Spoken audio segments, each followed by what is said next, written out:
Hey everyone, welcome back to Revenge Reloaded.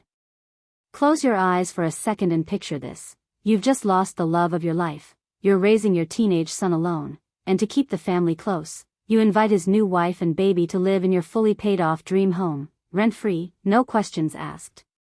You babysit, you cook, you become the perfect grandma. And then, one ordinary Tuesday night, they sit you down and say, "Mom, it's time you moved out. This house should be ours now." That's exactly what my daughter-in-law did to me when I was 38. She didn't ask, she demanded, using guilt, tears, and every trick in the book to make me feel like the burden. But I didn't break. I didn't argue. I smiled, said, "We'll see," and for the next 4 years I let her think she was winning, while I built the perfect trap. And when I finally sprung it wasn't at a party. It was at our big family Christmas dinner, with every relative around the table, when I revealed what she'd really been doing, and watched her entire plan collapse in front of everyone who mattered most. If you've ever been made to feel small in your own home, this one's for you. Stay till the end, the revenge is ice cold, and the fallout is delicious. Let's get into it. I want to take you all the way back, because to really feel the weight of what happened, you need to know how much this house meant to me, how much I gave, and how deeply the betrayal cut. My name's Sarah, and the story starts when I was 28. My husband David and I were young, in love, and determined to build something solid. We found this charming ranch-style house in a peaceful suburb near Atlanta, 3 bedrooms, a big sunny kitchen with windows overlooking the backyard, a finished basement we dreamed of turning into a family space one day. David worked long hours as a mechanic, hands always a little greasy but his smile lighting up the room when he came home. I had my small online boutique selling handmade jewelry, necklaces, earrings, things I designed at the kitchen table after dinner. We scrimped and saved, skipped vacations, drove old cars, and poured every extra dollar into that mortgage. By the time I was 36, we owned it free and clear. No more payments, just ours. We celebrated with a backyard barbecue, friends and family toasting to our future. We had Lucas when I was 30. He came into the world with a loud cry and David's dark curls. Those early years were magic, David teaching him to throw a ball in the yard, me rocking him to sleep in the nursery we painted soft blue. Lucas was curious, kind, always taking apart toys to see how they worked, just like his dad. Life felt complete. Then, when I was 37, everything shattered. David collapsed at the shop, one massive heart attack, no warning, no second chance. He was 39. I got the call at home, dropped the phone, and drove to the hospital in a daze. Lucas was only 9. The funeral was a blur of black clothes and casseroles from neighbors. Nights were the worst. I'd lie in our bed alone, staring at the ceiling, wondering how to keep going. But I did, for Lucas. I expanded the boutique into a full online store, hired a part-time helper, and got Lucas counseling at school. We leaned on each other.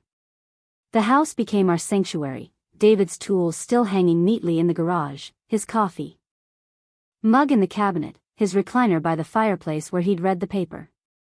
Selling it? Never crossed my mind. It was all we had left of him. Lucas grew into an amazing young man, tall, thoughtful, good with his hands. He got a scholarship to a local college for engineering, met Rachel at 24. She was 23, bright-eyed, training to be a teacher's aide, full of energy and big ideas about family and home. They fell hard and fast. Got engaged within a year, married when I was 39. I threw the reception in our backyard, string lights, homemade food, dancing under the stars. I gave them money for their first apartment rent, helped furnish it with pieces from my store discounts. I was thrilled, finally, the family was growing again. When Lucas was 26 and I was 38, things got tough for them. Rachel lost her job in school budget cuts, bills stacked up, and they started talking about wanting a baby but feeling stuck. One Sunday after church, over coffee in my kitchen, I made the offer that changed everything. You know, the basement is finished, bedroom, full bath, even a small kitchenette area we never use. Move in with me. No rent, no utilities worry.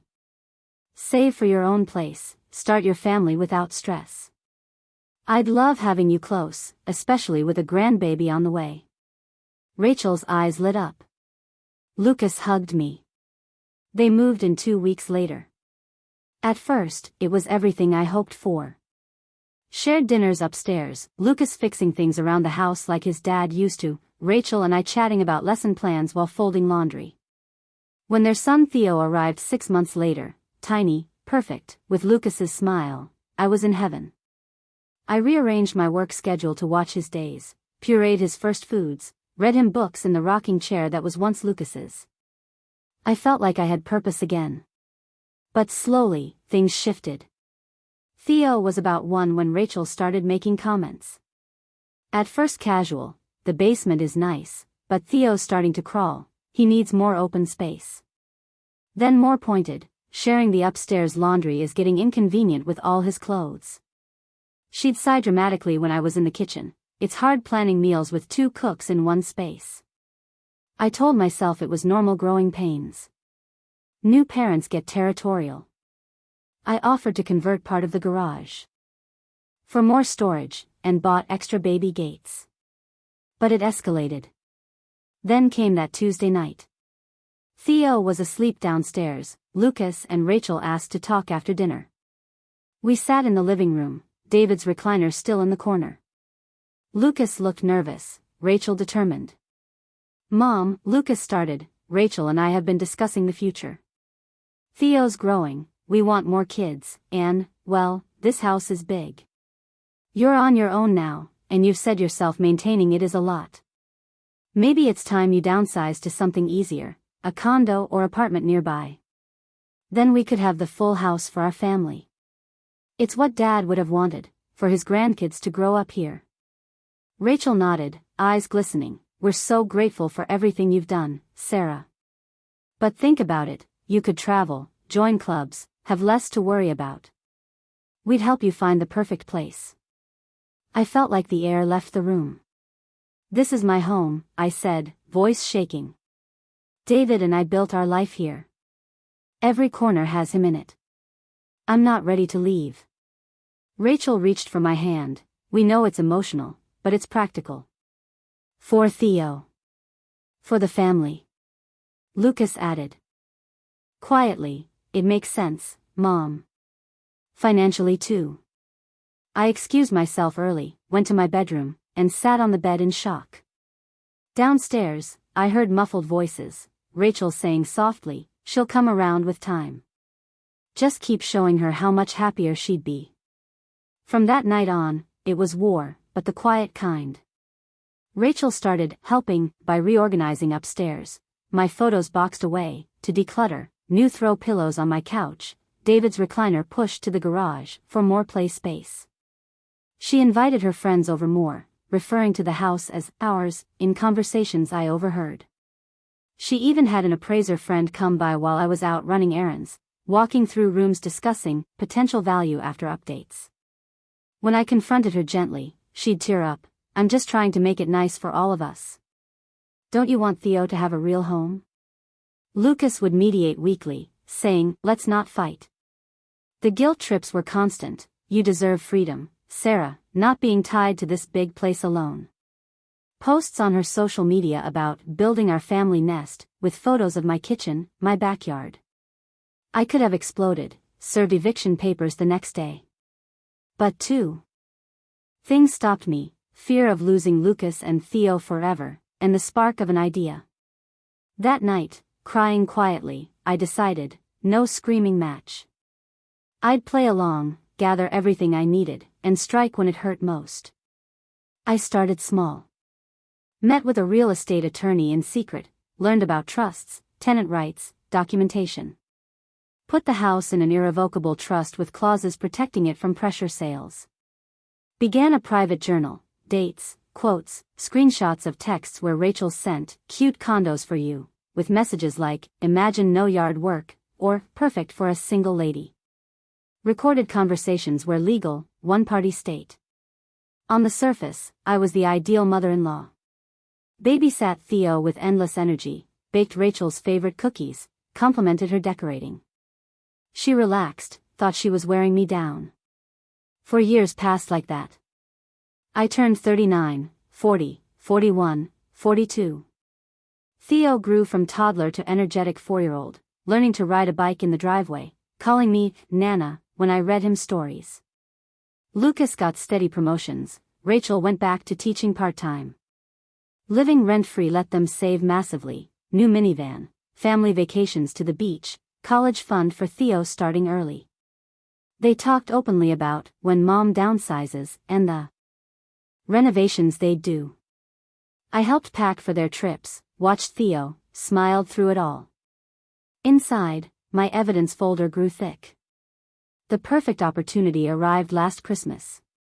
Our family tradition: big dinner at my house, 25 people, aunts, uncles, cousins flying in, kids running around. Rachel offered to host, to take the load off me, decorating with new lights, rearranging furniture again. Everyone arrived, hugs, gifts, the smell of turkey and cinnamon filling the air. During dessert and toasts, Rachel stood, glass raised, to family, and to Sarah for her incredible generosity letting us build our life here these years. We're so blessed. Everyone clapped warmly, turning to me with smiles. Rachel sat down beaming. She thought that sealed it publicly. I waited until gifts were opened and coffee served. Then I stood quietly. I'd like to say something too. Rachel smiled expectantly. To family, I began. Rachel's right, I've been generous. For years rent-free, childcare, meals, while you've pressured me to leave the home I shared with David. Gasps rippled. I continued, but there's news. Effective today, I've served formal eviction papers. You have 60 days to vacate. Rachel went pale. You can't be serious. Oh, I am. I passed envelopes to Lucas and my siblings, copies of the trust, texts, emails, appraiser visit records, even social posts implying the house was theirs. The table erupted: questions, shock. Cousins pulled out phones, evidence forwarded to family chat instantly. Rachel tried explaining, it's misunderstanding, but no one bought it. Lucas stared at the papers, face crumbling as he saw the manipulation laid bare. The aftermath was swift. Lucas packed that week, took Theo to a hotel to think. Relatives called Rachel out, some cutting contact. The eviction went through. Judge sided with me completely. They found a small rental far out, savings stretched thin after legal fees. Lucas filed divorce months later. Rachel's control issues surfaced fully. He has primary custody now. Theo stays with me often. The house? Still mine. I repainted David's favorite room, turned the basement back to storage, and finally breathed easy. Do I regret the wait? Not at all. She tasted victory for 4 years. Now she knows what loss feels like. Comments: would you wait 4 years? I read them all. Like, subscribe, bell. Thanks for listening. Until next time, hold your ground.